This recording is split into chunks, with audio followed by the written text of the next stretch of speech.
More than 2 decades removed from Pokémon Snap's debut on Nintendo 64, this unique gaming experience is finally back. New Pokémon Snap effectively carries on the spirit of the original game, tasking you to get the best possible photographs of Pokémon as you travel through environments on a rail line. And while it delivers all the excitement of nabbing the perfect snapshot, like any photography adventure, it's not without a few undeveloped negatives.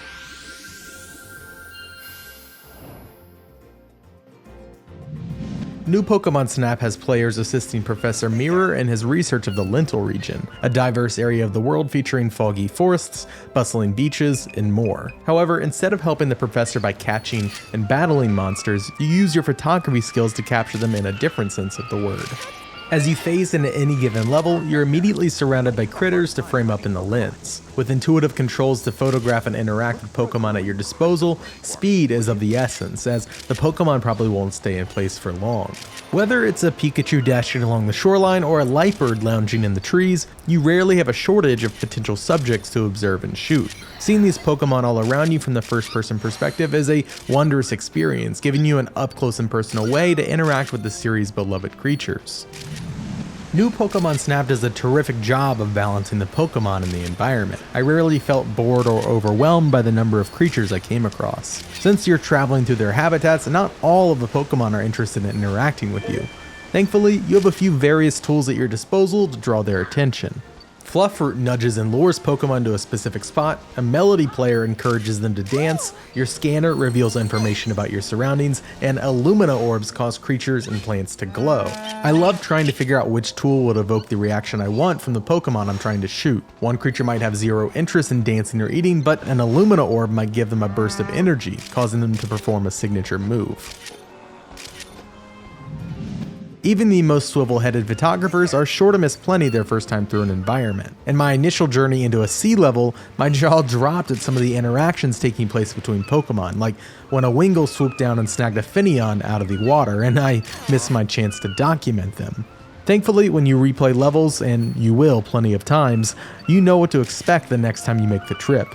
In that same session, I couldn't figure out how to get the best response out of a darting Sharpedo, but I had plenty of other chances thanks to repeat playthroughs. Traveling through the environments numerous times can begin towing the line of tedium, but new Pokémon Snap doles out new opportunities, whether that's variants of the same level, a new time of day, additional tools, or previously unseen areas. Traveling to the same stage during the night may as well be a completely new stage due to just how distinct the opportunities are. A lot of species are nocturnal, and new Pokémon Snap capitalizes upon that through the different versions of the levels. Even beyond day and night, new Pokémon Snap typically keeps the experience fresh within those same stages. Just as I was growing tired of shooting the same Pokémon on the seafloor, I was given a new tool that allowed me to solve a puzzle and open an entirely new route through the stage. Then, the new Pokemon I discovered on that alternate path gave me enough points to level up that area, creating additional opportunities and introducing even more Pokemon to observe. Unfortunately, if you're struggling to figure out how to get the best portrait of a particular monster, riding through the entire stage to get to that point only to fail once again can be frustrating. Once you complete a run, you go through all of the pictures you took and select one of each Pokemon to show to Professor Mirror. After you choose the shots you think will further your research, you can also have the game auto-select if you're in a hurry. It's time to see what the professor thinks of your work. Your photos are graded based on pose, size, direction, composition, and other factors, and then assigned a score that goes towards ranking at the level in which you took them. Documenting the region's diverse collection of monsters and filling your photo decks with more than 200 species is rewarding.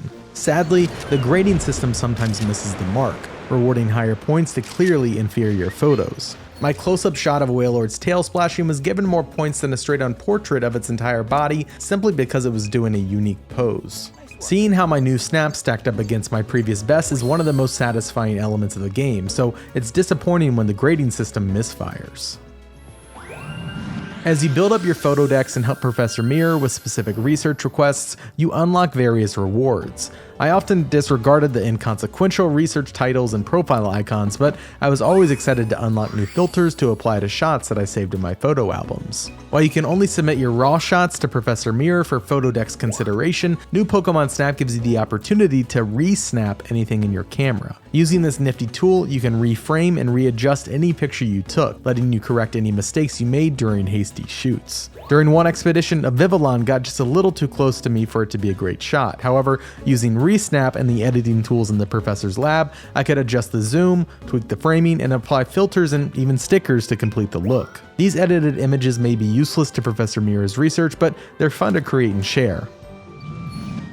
New Pokémon Snap delivers an experience similar to that of the original, while expanding on the formula in ways that prolong the appeal of the expedition. In the 2 decades since the first game's release, the Pokémon world has changed in innumerable ways, but the simple appeal of immersing yourself in this universe and taking pictures has remained unchanged.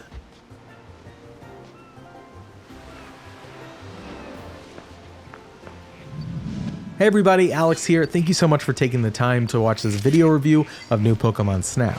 If you enjoyed the video, be sure to subscribe to the Game Informer YouTube channel, like the video, and leave a comment down below letting us know which Pokémon you're looking forward to capturing the most.